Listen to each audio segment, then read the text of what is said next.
하나님 말씀 예레미야 5장 1절. 예루살렘에 사는 사람들아, 예루살렘의 모든 거리를 두루 돌아다니며 둘러보고 찾아보아라. 예루살렘의 모든 광장을 샅샅이 뒤져보아라.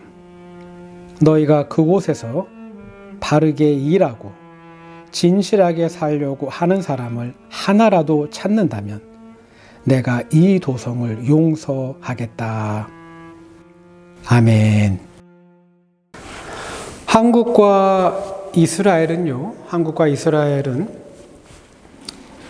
그 역사적인 면에서 한국과 이스라엘의 역사는 많은 면에서 닮아 있습니다.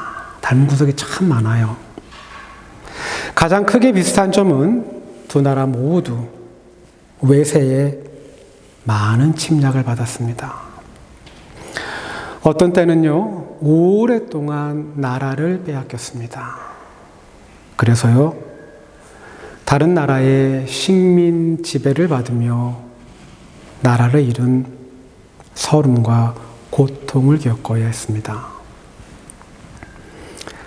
1983년입니다. 영국 런던의 한 경매장에 유럽 사람들이 일찍이 본 적이 없는 작품 한 점이 경매에 올려졌습니다.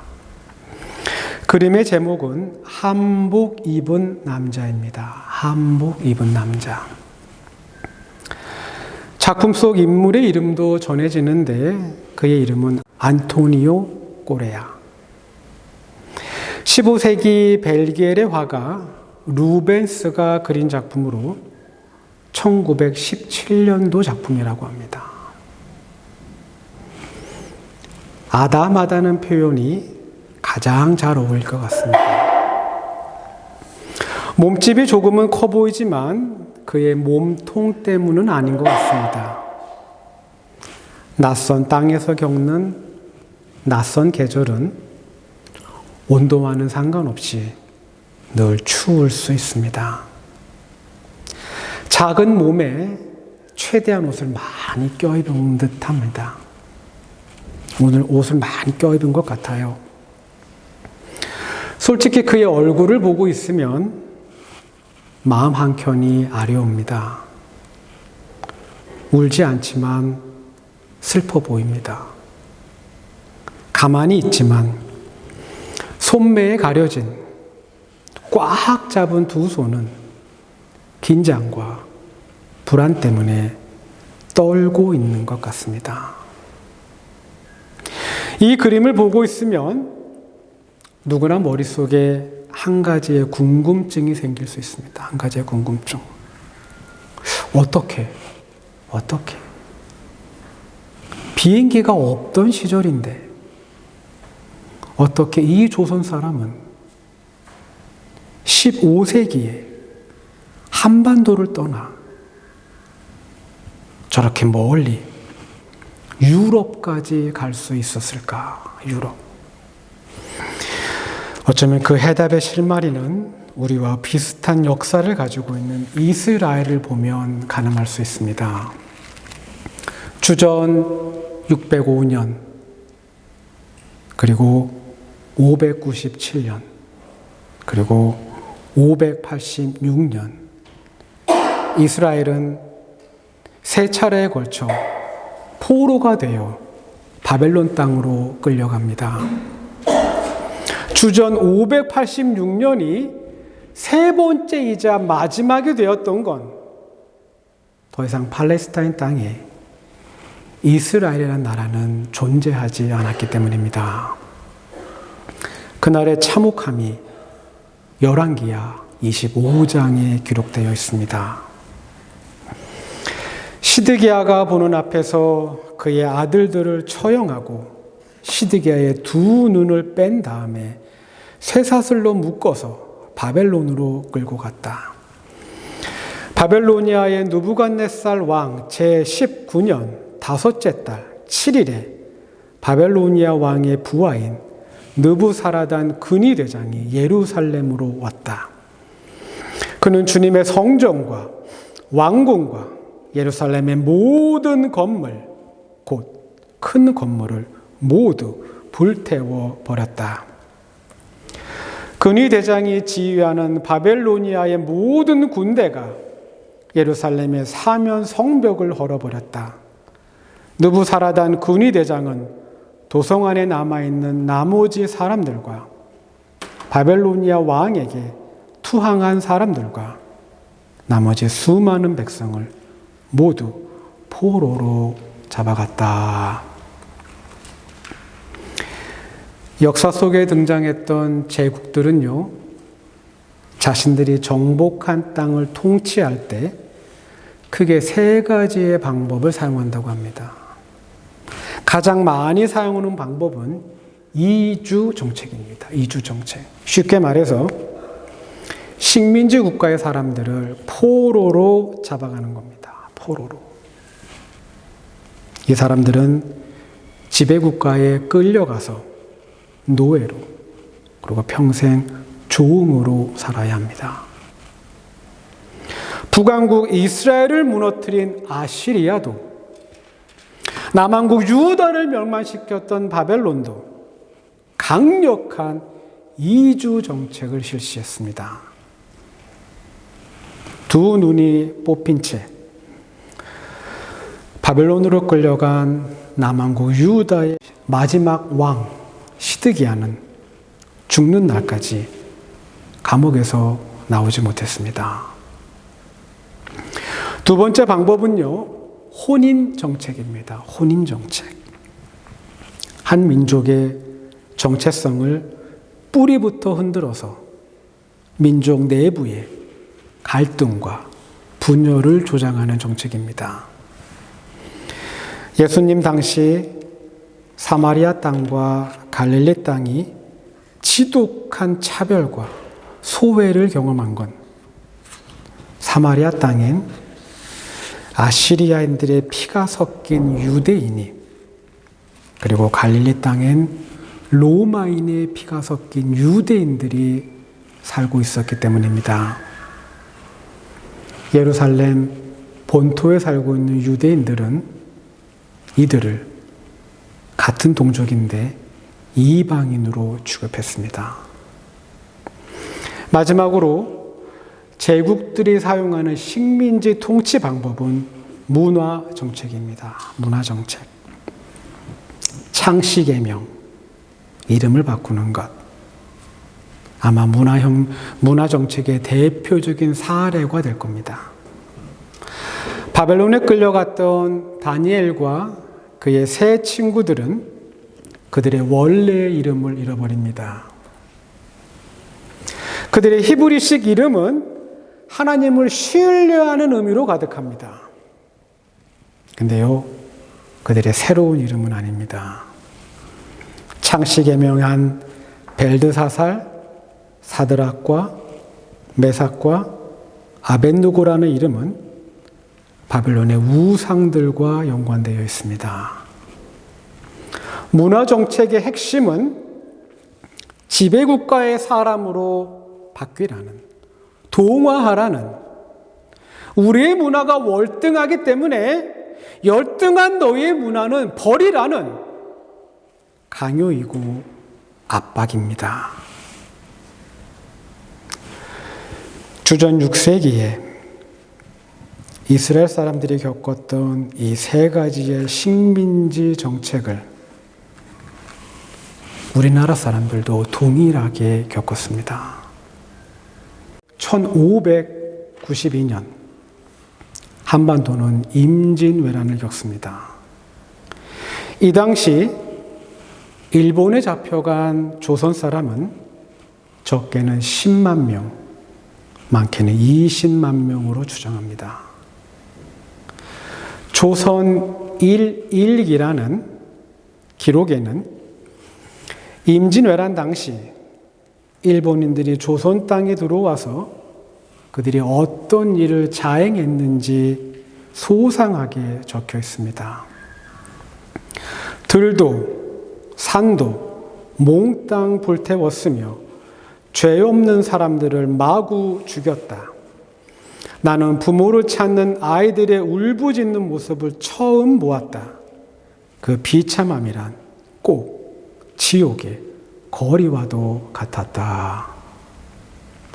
일본은 생포한 조선인들을 짐승처럼 취급했다고 합니다. 만약 그들이 병들어서 이용 가치가 사라지면 쓸모없는 소라고 부르고 죽여서 가죽을 벗긴 다음 인육을 먹는 만행을 저질렀다고 합니다. 조선 1일기에는 다음과 같은 내용도 기록되어 있습니다. 부산의 거리는 일본 각지에서 건너온 노예 상인들로 법석였고 조선인들은 큰 혼란에 빠졌다. 살아남은 조선인들은 일본으로 끌려갑니다. 그리고 인신매매의 상품이 되어 유럽 전역에 국제 노예로 팔립니다. 당시 조선인 노예들이 유럽 노예 시장에 유통되면서 과잉 공급된 상황으로 인해 노예의 가격이 6분의 1로 떨어졌다고 합니다. 조선인 노예 때문에. 결국 상상할 수 없을 만큼의 엄청난 수의 많은 조선인들이 유럽의 노예로 팔린 겁니다. 한복 입은 남자 안토니오 꼬레아, 임진왜란 때 잡혀서 짐승처럼 일하다가 죽지 않고 목숨을 부지했기 때문에 유럽의 노예로 팔린 조선의 포로 가운데 한 명일 겁니다. 그는 말이 통하는 그의 부모가 있고 그의 형제가 있으며 그의 동무들이 있던 고향 땅으로 돌아오지 못했을 겁니다. 어쩌면 낯선 땅에서 알아들을 수 있는 따뜻한 말 한마디도 들어보지 못한 채 한 사람의 포로이며 노예로 평생 살았을 겁니다. 시편 137편입니다. 조선 1일기 내용에 못지않은 이스라엘 땅에서 붙잡혀온 히브리 노예들의 아픔이 기록되어 있습니다. 우리가 바벨론의 강변 곳곳에 앉아서 시온을 생각하면서 울었다.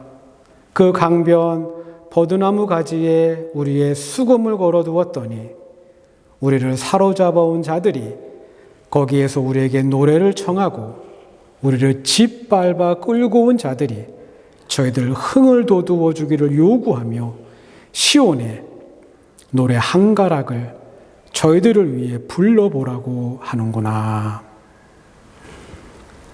바벨론의 지배자들이 유대인들을 노리게 취급합니다. 노리게. 유대인들을 노리게 삼아 그들의 유흥을 즐기려고 합니다.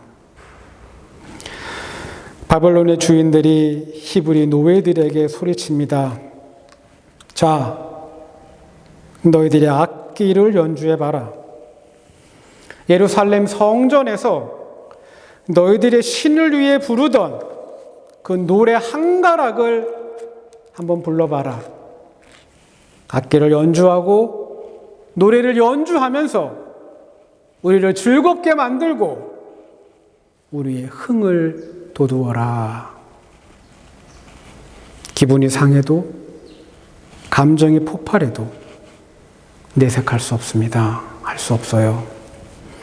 억울함과 분노 때문에 치가 떨리지만 유대인들은 웃으며 노래했을 겁니다. 시편 137편에는 유대인들의 아픔과 절망이 단어 하나하나에 박혀 있습니다. 예루살렘아, 내가 너를 잊는다면 내 오른손아, 너는 말라 비틀어져 버려라. 내가 너를 기억하지 않는다면 내가 너 예루살렘을 내가 가장 기뻐하는 것보다도 더 기뻐하지 않는다면 내 혀야 너는 내 입천장에 붙어버려라. 멸망할 바벨론 도성아, 내가 우리에게 입힌 해를 그대로 너에게 되갚는 사람에게 복이 있을 것이다. 내 어린 아이들을 바위에다가 메어치는 사람에게 복이 있을 것이다. 시편 137편의 마지막 두 구절. 내가 우리에게 입힌 해를 그대로 너에게 되갚는 사람에게 복이 있을 것이다. 이건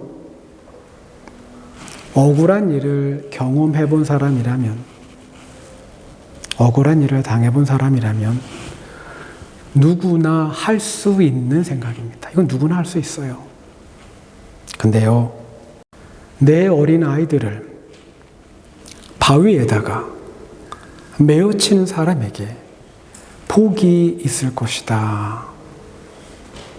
여러분, 이건 보통 사람이 할 수 있는 생각이 아닙니다. 엄청난 트라우마를 겪은 사람, 엄청난 정신적 충격을 겪은 사람들만이 할 수 있는 생각입니다.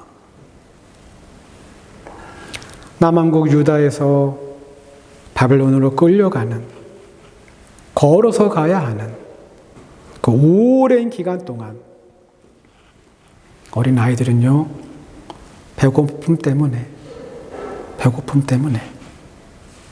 그리고 고단함 때문에 아이들은 칭얼대고 어쩌면 큰 소리를 내서 울었을지 모릅니다. 어쩌면 참지 못한 바벨론의 군인들이 부모에게서 아이들을 빼앗고 그 어린 아이들을 매우 잔인한 방식으로 살해했을지도 모릅니다. 시편 137편은 이스라엘 백성들이 시온 예루살렘을 생각하며 울었다라고 기록합니다. 울었다. 여기서 울었다라는 표현은 히브리어의 바카입니다. 바카. 히브리어 바카는요, 그냥 우는 정도, 그냥 눈물을 흘리는 정도가 아닙니다. 바카가 동일하게 쓰여진 곳이 있습니다. 사무엘상 1장 10절입니다. 한나가 통곡했다는 말과 똑같은 말입니다. 동일한 말. 이스라엘 백성들은요, 목 놓아 대성통곡을 했다는 뜻입니다. 한국 기독교 안에, 한국 교회 안에 일본의 식민 지배를 긍정적으로 보는 분들이 있습니다. 긍정적으로. 물론 그분들 가운데는요, 목사님들도 있습니다. 목사님.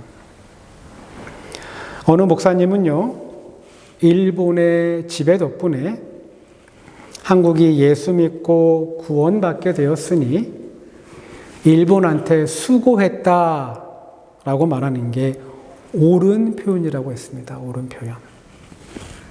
그분들은요, 일본의 식민 통치가 한국의 근대화에 지대한 공헌을 했다고 말합니다. 더욱이 조선이 조상들에게 제사를 드리고 미신을 믿으며 우상을 숭배했기 때문에 하나님의 심판을 받아서 일본의 식민 지배를 받은 거라고 말합니다. 그래서 한국이 일본의 식민 통치를 받은 건 하나님의 뜻이었다고 주장합니다. 하나님의 뜻. 그리고 이렇게 생각하는 성경적 근거를 바벨론에서 멸망당한 이스라엘을 예로 듭니다. 만약 이 말이 맞다면, 이 주장이 옳다면 조선이 조상들에게 제사를 드리고 미신을 믿었기 때문에 이스라엘이 우상숭배의 죄에 빠졌기 때문에 하나님의 벌을 받았다면 일본과 바벨론도 동일한 하나님의 벌을 받아야 합니다. 그 나라 백성들도 포로가 되어 다른 나라로 끌려가서 그 나라에서 살아야 합니다. 일본과 바벨론은 하나님을 믿는 나라가 아닙니다. 일본은요, 천황을 믿고 각 가정별로 조상신을 숭배합니다. 그들은 신사에 가서 귀신들에게 제사를 드립니다. 바벨론 역시 전쟁과 폭력의 신 마루둑을 숭배합니다. 이스라엘 백성들이 하나님의 심판을 받은 건 그들이 하나님의 언약 백성으로 하나님의 말씀을 듣지 않았기 때문입니다. 하나님의 말씀에 불순종하며 하나님 앞에서 바르게 살지 않았기 때문에 그들이 하나님의 심판을 받은 겁니다. 예레미야 5장 1절입니다. 하나님께서 이스라엘 백성들에게 그분이 진노하신 그 분명한 이유를 알려주고 계십니다. 예루살렘에 사는 사람들아, 예루살렘의 모든 거리를 두루 돌아다니며 둘러보고 찾아보아라. 예루살렘의 모든 광장을 샅샅이 뒤져보아라. 너희가 그곳에서 바르게 일하고 진실하게 살려고 하는 사람을 하나라도 찾는다면 내가 이 도성을 용서하겠다. 한국이 일본의 지배를 받은 건 군사 강국이 된 일본이 서구 열강들처럼 약한 국가를 점령한 후에 식민지 국가의 물적, 인적 자원을 약탈하고 싶었기 때문입니다. 일본이 조선을 위해 수고한 적은 없습니다. 없어요. 일본은 힘없는 조선을 침략해서 무참하게 망가뜨렸습니다. 그러므로 일본과 바벨론이 마치 하나님의 뜻을 이루는 선한 도구로 쓰임을 받아 죄에 빠진 한국과 이스라엘을 도왔다고 말하는 건 착각입니다. 착각. 이사야 47장입니다. 하나님이 바벨론을 어떻게 보시는지 기록되어 있습니다. 전에 내가 나의 백성에게 진노하여 나의 소유, 나의 백성이 곤욕을 치르게 하고 그들을 내 손에 넘겼다. 그런데 내가 나의 백성을 가엾게 여기지 아니하고 노인에게도 무거운 멍에를 메웠다. 너는 언제까지나 내가 여왕으로 군림할 것이라고 믿고 이런 일들을 내 마음에 두지도 않았으며 이후에 일어날 일을 생각조차 하지 않았다.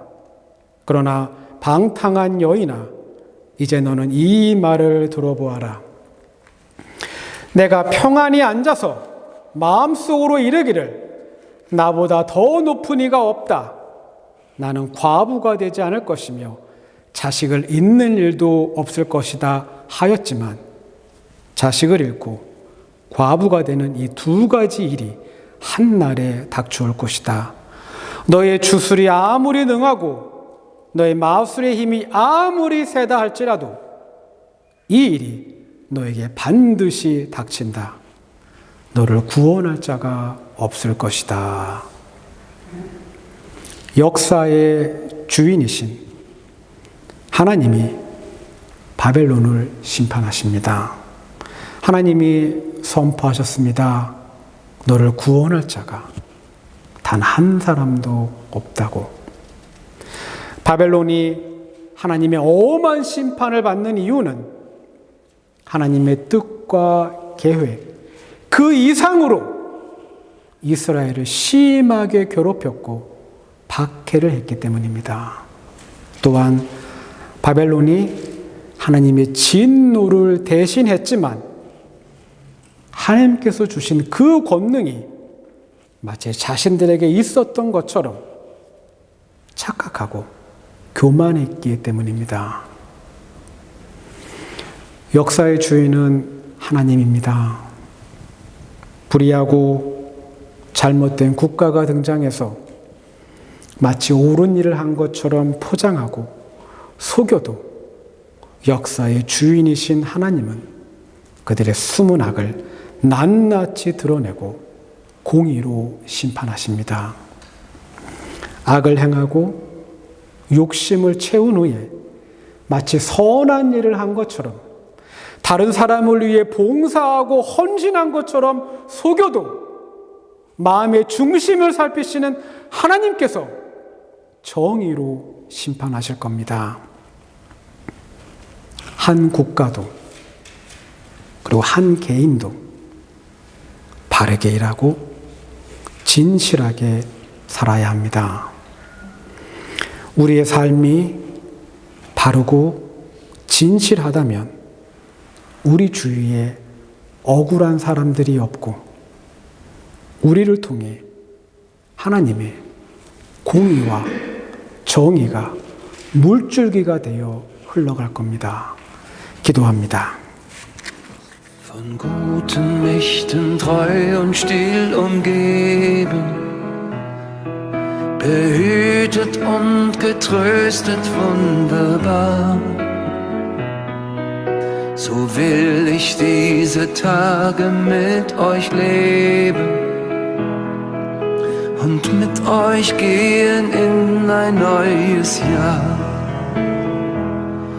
Von guten Mächten wunderbar geborgen, erwarten wir getrost, was kommen mag. Gott ist mit uns am Abend und am Morgen und ganz gewiss an jedem neuen Tag.